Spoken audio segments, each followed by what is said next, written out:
तहरीक इंसाफ के अरकान ने महमूद खान अचकजई को बतौर अपोजिशन लीडर नामजद कर दिया है। अपोजिशन की जानिब से दरख्वास्त बाज़ाब्ता तौर पर सेक्रेटरी कौमी असम्बली के ऑफिस में जमा करा दी गई है।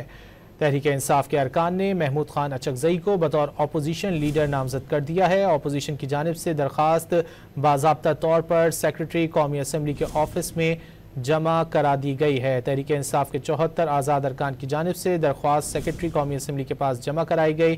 चीफ विप आमिर डोगर, असद कैसर और दीगर रहनुमाओं ने दरख्वास्त जमा कराई है।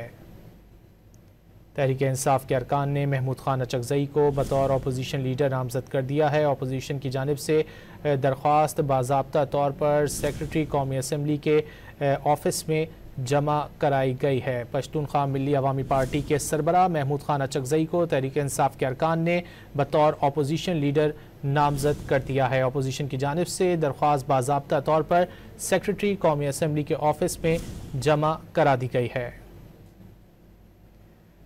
तहरीक इंसाफ ने महमूद खान अचकजई को अपोजिशन लीडर नामजद कर दिया है। तहरीक इंसाफ के 74 आज़ाद अरकान की जानिब से दरख्वास्त सेक्रेटरी कौमी असम्बली के पास जमा कराई गई। चीफ विप आमिर डोगर, असद कैसर और दीगर रहनुमाओं ने दरख्वास्त जमा कराई।